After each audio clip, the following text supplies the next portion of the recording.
So, the Blast Fall finals have just finished up, and I have some major takeaways. One, Ziwu is the chosen one, as he was born on the day Counter-Strike was released. He is the second coming. He is Jesus, and he showed Faze exactly what it's like to have godlike power.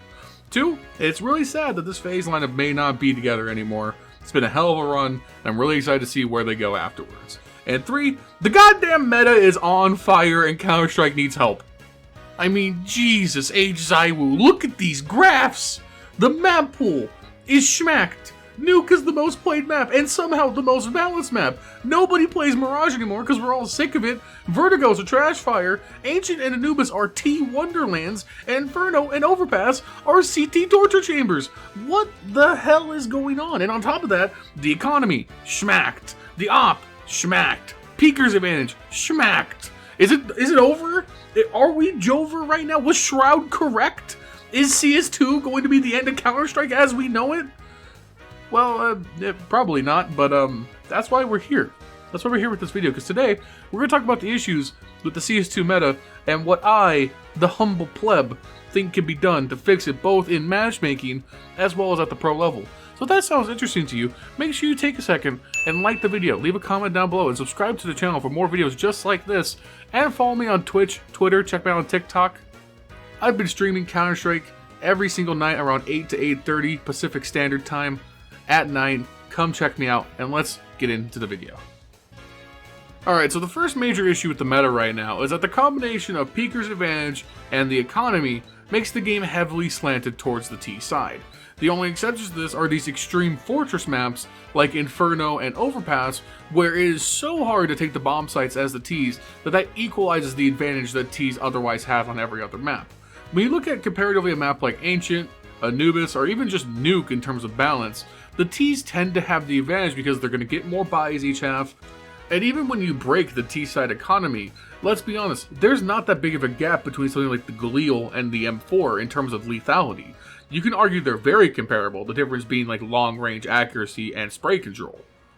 So this overall creates two situations that make CT's life a lot harder in the game currently. The first being that as a CT, you have to play off angles, especially at the higher levels of the game. If you hold traditional spots, you're just going to get swung and domed before you can react because the Peeker's advantage is so strong.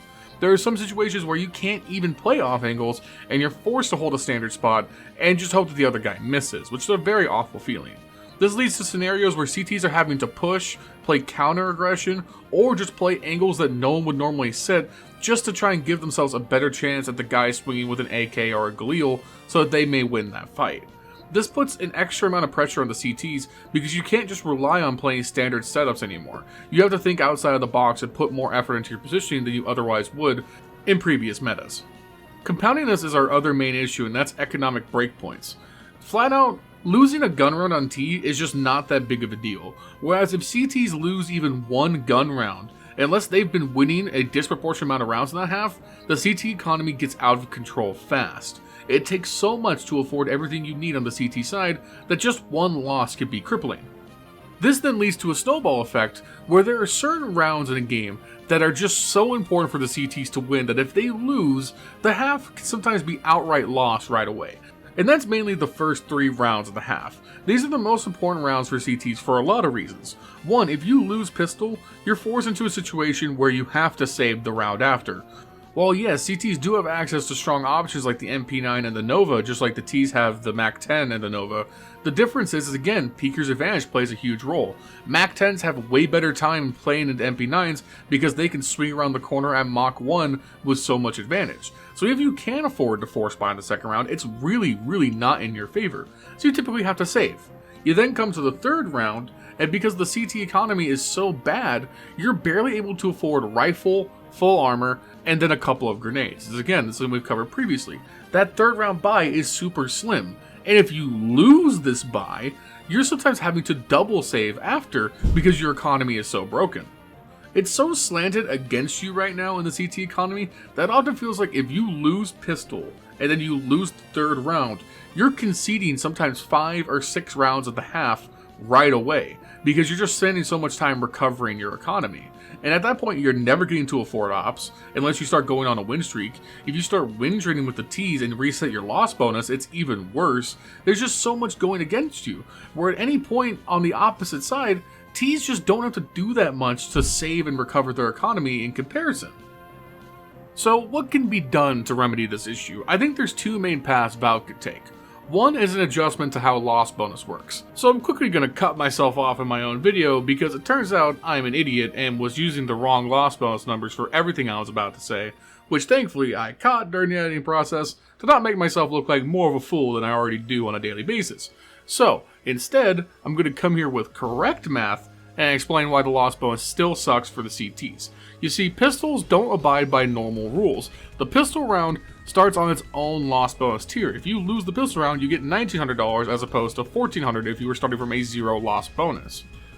However, this is still not enough for the CTs, as we all know. You go into the second round with around $1,900 to $2,300 depending. That's not really enough to force buy. You save, you go into your third round, and you average like $3,900 to $4,200. That's not enough for full armor, M4, grenades, defuse kit, everything you need on the CT side to perform, because CTs need more than the Ts do comparatively. T side, you can get away with 1, 2, 3 smokes, a couple of flashes, and a grenade, whereas CT side needs all of its smokes, all of its flashes, Molotovs to be able to hold the sites and stop Ts from taking map control. So if you can't afford that, you're now at a huge disadvantage as the CT. Basically, there's this like $300-ish deficit that the CTs are at any given time compared to the Ts when we're talking about full bot kits. So CTs need some kind of discount or some kind of increase somewhere along the way to make up this deficit. Whether that's a cheapening of the things that we have to buy, the M4s coming down in price, the FAMAS coming down in price, defuse kits coming down in price, or a small increase to the pistol round loss threshold. Maybe instead of 1900, CTs could get 2200 instead.